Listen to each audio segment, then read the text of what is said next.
حج کے موقع پر ایک آزمائش ہے. احرام کی شرط ہے کہ عورت اپنے چہرے کو نہ چھپائے، یعنی اپنے چہرے کو ننگا رکھے. کیوں؟ اس لیے کہ امتحان گاہ میں مرد اور عورت کھڑے ہوتے ہیں، اللہ کا گھر سامنے. اللہ دیکھنا چاہتا ہے میرا بندہ میرے سے ڈر کر کے اپنی نظر کی حفاظت کرتا ہے کہ نہیں کرتا ہے. ایک طرف عورت کو کہا کہ چہرہ نہیں چھپانا، اور دوسری طرف مرد کی آزمائش ہے کہ تو نظر کی حفاظت کرنا ہے. وہ ایک مشق کروائی جا رہی ہے کہ حج کے بعد اس کو کف بصر کی عادت پڑ جائے، اور وہ اللہ تعالیٰ کے بابرکت گھر کے سامنے جو مزاج پختہ کر کے آیا ہے بعد میں بھی اس مزاج پر عامل رہے. لیکن حضرت عائشہ رضی اللہ تعالیٰ عنہ فرماتی ہیں کہ احرام کی شرط تھی چہرہ ننگا رکھنا، لیکن جب مرد ہمارے سامنے آتے تھے تو ہم کسی پنکھے کے ساتھ، وہ جو دستی پنکھا ہوتا ہے، اور کسی ایسی چیز کے ساتھ یا کپڑے کے ساتھ، یعنی چہرے کو تو لگا نہیں سکتے، اس سے تو جو ہے وہ پھر دم پڑ جائے گا اگر چہرہ چھپ گیا، تو دور کر کے مردوں کے سامنے کر دیتے تھے کہ اس حالت میں بھی وہ ہمارا چہرہ نہ دیکھ سکے. حضرت سیدہ فاطمہ الزہرا رضی اللہ تعالی عنہ کا پردہ، حضرت عائشہ رضی اللہ تعالی عنہ کا پردہ، بلکہ مشکات کتاب الجنائز کی آخری روایت ہے. حضرت عائشہ رضی اللہ تعالیٰ عنہ فرماتی کہ حضور کے وصال کے بعد، حضرت سیدنا صدیق اکبر کے وصال کے بعد بھی میں جب ان کی قبور پر زیارت کے لیے جاتی تو میں معمولی اوڑھنی اوڑھ کے چلی جاتی، اس خیال سے کہ ایک میرا شوہر ہے اور دوسرا میرا والد ہے، تو میں معمولی اوڑھنی اوڑھ کر کے وہاں چلی جایا کرتی اور حضور کی تربت انور کی زیارت کیا کرتی. فرمایا پھر کچھ عرصہ گزرا کہ حضرت عمر فاروق رضی اللہ تعالی عنہ کی بھی تدفین ہو گئی. اب ام المومنین کیا فرماتی ہیں فواللہ ما دخلتہ الا وانا مشدودۃ علی ثیابی حیاء من عمر، کہ اس کے بعد جب بھی میں جاتی تو موٹا کپڑا لے کر جاتی، مجھے حضرت عمر سے حیا آیا کرتی تھی.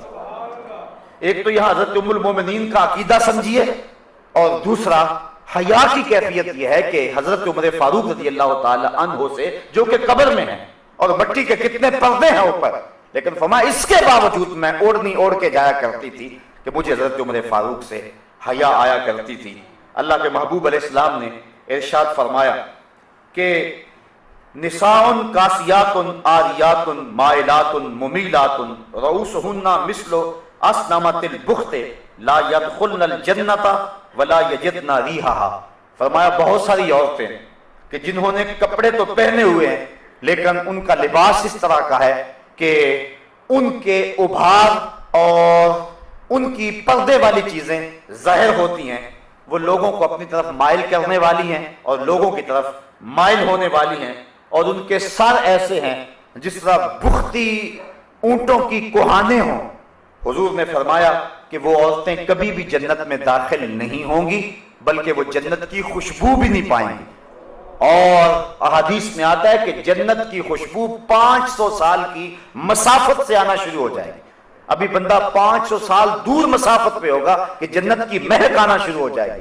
لیکن جو عورتیں لباس پہننے کے باوجود بھی برہنہ رہتی ہیں اور جو لوگوں کو مائل کرتی ہیں اور ان کی طرف مائل ہوتی ہیں، اقبال نے کہا تھا نوجوانہ چو زنا مشغول تن از حیا بیگانہ پیرانے کہن، کہ میری قوم کی حالت یہ، آج سے 60-70 سال قبل اقبال نے کہا میری قوم کی حالت یہ ہے کہ جو جوان ہیں وہ اپنے تن میں مشغول ہو گئے، ہر وقت کنگھی پٹی میں لگے رہتے ہیں، ہر وقت وہ اپنے جسم کو سنوارنے میں لگے رہتے ہیں، جبکہ یہ وظیفہ عورتوں کا ہے، یہ مردوں کا نہیں ہے. لیکن بیوٹی پارلر پہ اب تو مرد بھی سج کے آتا ہے عورت کے ساتھ ساتھ.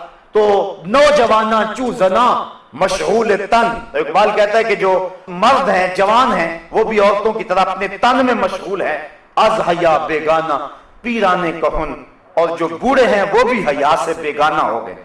ایک روایت کے لفظ ہیں، حضور نے ارشاد فرمایا کہ تم میں سے بہتر جوان وہ ہیں جو بوڑھوں کی پیروی کریں، اور بدترین بوڑھے وہ ہیں جو جوانوں کی پیروی کریں. جوانوں کو بوڑھوں کے نقوش قدم پہ چلنا چاہیے، لیکن بوڑھوں کو جوانوں کے نقوش قدم پہ نہیں چلنا چاہیے، بلکہ ان کو اپنے بڑھاپے کا حیا ہونا چاہیے. اگر بوڑھا بھی ہو گیا اور نظر کے اندر حیا پیدا نہ ہوا، قبر میں ٹانگیں چلی گئی لیکن نظر پھر بھی بدکاری کرتی ہے، تو اس سے جو ہے وہ بدبختی اور زیادہ کیا ہو سکتی ہے۔ میاں صاحب نے شاید ایسے لوگوں کے بارے میں کہا تھا، ہڈیاں کمبن گوڈے کھڑکن تے اڑ گیا لک تیرا، اجے بھی بدیوں باز نہ آئوں جیو مرد دلیرا۔ تو